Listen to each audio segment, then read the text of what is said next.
When Donald Trump and his top allies talk about having a mandate coming out of the 2024 election, this is what they're talking about. Now, you look at the map, you see a lot of squares colored in. Here's what it actually means. Every county that you see red is a county that shifted toward Trump. But if you look at the still being counted popular vote right now, you'll see it's not a massive victory. It is far below what Joe Biden had in 2020. However, when you flip back into the biggest issue for Americans as they voted, the economy, where cost of living was outpacing wages, you know, when it comes to a mandate, the economy is the place where Donald Trump, his tariff proposals, his tax cut proposals, his deregulatory proposals, clearly feels like he has the most ground to work with.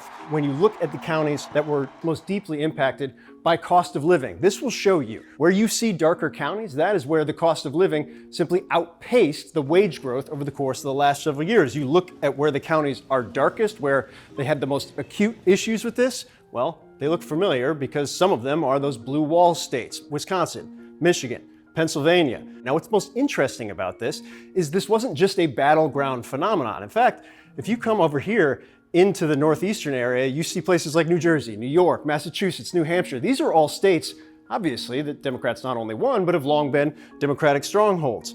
Well, here's what's interesting about that. When you actually take a look at what happened in these states compared to Donald Trump's 2020 performance, every county that you see highlighted is a county that Donald Trump outperformed his 2020 results by 3 points or more. Look at New Jersey, look at New York, look up and down the Northeast, and you see just how many counties shifted to Trump significantly.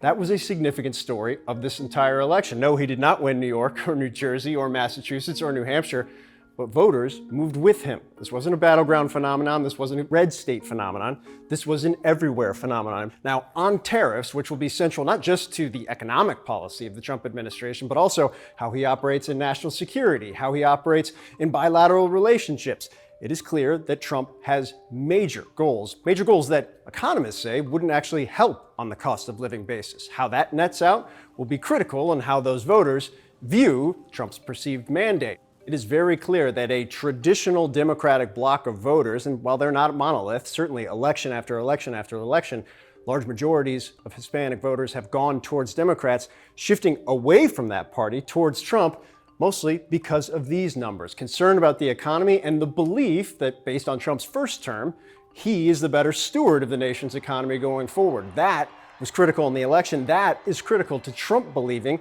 that on economic policy, some of which diverges dramatically from what we've seen as the economic consensus, he believes he can do what he wants. Nowhere when you talk to Trump officials is that mandate more clear, at least in their minds, than on the issue of immigration. It's what Trump has campaigned on since he's been in politics, and certainly was the animating feature of his 2024 race. And again, we go back into Texas and you look at what happened in these border counties. The darker the red, the more dramatic the shift towards Donald Trump in these counties, including some of those long-held Democratic counties that Hillary Clinton in 2016 won by 30, 40, 50 points. Well, if you think Trump knows he has a mandate on immigration, knows that even the border counties that long voted Democrat believe in his policies on immigration, well, he's backing that up with who he's appointed. Stephen Miller, Deputy Chief of Staff inside the White House. He's kind of the architect of Trump's immigration policy. Tom Homan will be the immigration czar, former head of ICE. The nominations are tracking with the very clear belief that Trump has policy plans, mass deportation, very strict immigration policy, really reshaping the entire bureaucratic system on that front. And those aren't just plans. He plans to implement immediately after he takes office.